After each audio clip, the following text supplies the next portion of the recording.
Have you ever bought something and regretted it?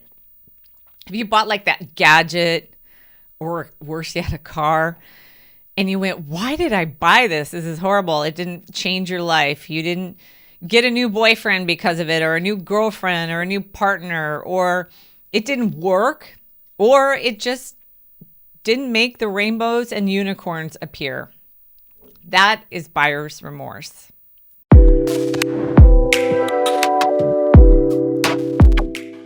Hi, I'm Michelle Replogle, Coldwell Banker Realty, and I want to talk about buyer's remorse. And I thought, this video will be better at the end of the season to kind of talk people out of what they think are regrets or, worried about decisions they made during the hot spring season. And I thought, no, you know what?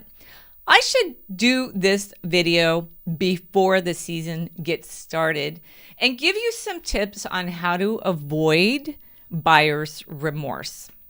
And so my very first story is not buyer's remorse, it's seller's remorse.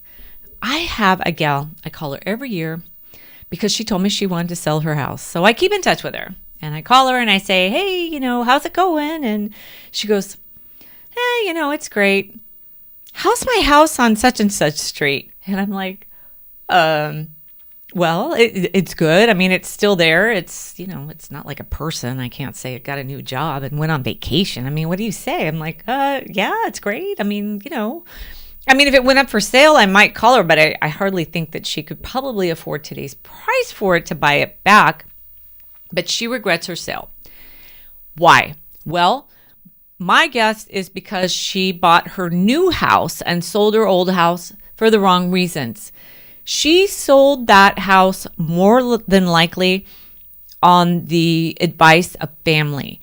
I'm sure they wanted her to buy a simpler home, a home with less yard and a home with less care and, less maintenance, and a home that was probably paid off when she sold her larger house. But she didn't go in with the intentions of this will be good for me and this is what I want. I'm sorry, she might have went in with it was good for her, but not what she wanted. Remorse will come when you are making decisions based on what other people want. So if you want to buy a house and your partner doesn't, I would say think twice about that and really try to get on the same page.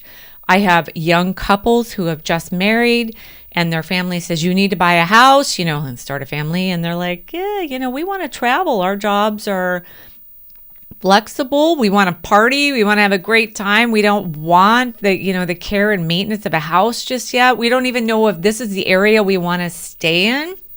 We want to look around. Families can flip-flop and do the other thing. They can say, how can you buy in that expensive area? Don't do that. And that can make them, kind of deer in the headlights, like, wait, do we want to do this? And then they, get into contract and everybody's telling us we're paying too much. And then they worry about that. I can also tell you those same family and friends who said, oh, you're paying too much, buy after they do, once they see how much they enjoy it here. Also, I think sometimes we buy things based on how we see other people enjoying that thing. So, there have been people I've talked to that said, well, my friends bought a house or all my friends are buying a house and I want to buy a house.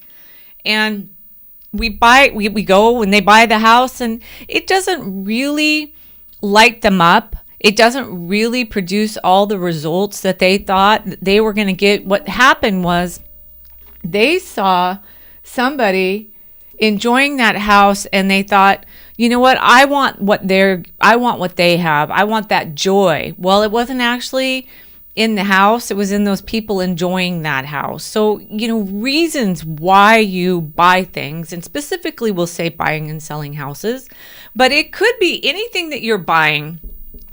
Really try to get into those reasons of why you are buying it. And also getting a local agent. And here's where I come in. I would tell you that there's a process to buying. So we start on the journey of looking at homes. I send you listings that I hope you look at because those listings that I send, oftentimes have about a week lead time before the offers are due, so you have some time to think about that house and see it and drive by and maybe talk to a neighbor or two, or whatever investigation process you want to go through, but you have time to really just sit with it. The other thing is when people just come into the area and they have an idealization about Santa Cruz and they purchase, or maybe they get really close to purchasing, it's when the regret will come in is when they understand that they don't understand the area, or maybe they just never really catch on to the appeal of Santa Cruz. Some buyers come in and we hit the road. I show them all the highlights. I talk about Santa Cruz. I talk about the pluses, and I do talk about some minuses, and we kind of go over it all, and then they kind of understand and learn Santa Cruz. And when that happens, I think they get, okay, well, now I know how much I'm going to pay. Michelle's explained multiple offers and how this is going to work and what each neighborhood is really probably going to command in terms of price. When I find my house, I'm ready. Whereas I have taken buyers out and I've explained Santa Cruz traffic, where the good schools are, where where some of the different areas are, and climate of each area. And you know what? They weren't rude, but I never heard from them again, because Santa Cruz wasn't what they imagined it to be. But I did keep them from making a decision they may have regretted. That was a local person who took them on a tour and explained the area. The other part of it is being prepared to buy. So that's getting your pre-approval letter. That's taking a look at a few houses and going through the offer process and making sure you really understand the whole cycle of it. That way, when you get to the negotiation table, you know whether you want that house or not. I mean, I've brought people all the way along to writing the offer, all the way up to going into counter offers, and they went, you know what, that's it, I'm done. I slept on it a bit. This was as far as I want to go. Great. You know what? I'm fine. They said no, they didn't want to go any further. We didn't go into contract. It's okay. There's no regret. But you know what? I think with going through that process, they become more firm and solid in what they do want. Less regret. I had a buyer, a family friend years ago, buy a house. And he just said, I want to buy a house. And he got a pre-approval letter. And then, I swear, like the next day, a house came along that he wanted. And we bid on it, 7 offers, and we won. And we did. We bid high, because that's what you got to do if you want it. Well, he crowed to me for, 7 or 8 years. I paid too much. I left money on the table. I shouldn't have bought this house.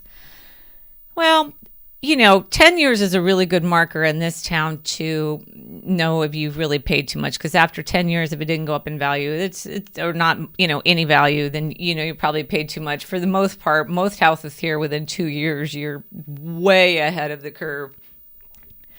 Well, I think he was okay with the house. I just think the process went too fast. He completely poo-pooed me, didn't really even go through any process at all, just signed his name to a paper and kind of wrote a check. And then, you do feel like you paid too much, or you do regret it, or you wonder because you weren't really buying in at each step, visiting the property multiple times, getting inspections. We really bypassed a lot of that and just got them into contracts. So I think going through the process is a really, really good way to bypass regret.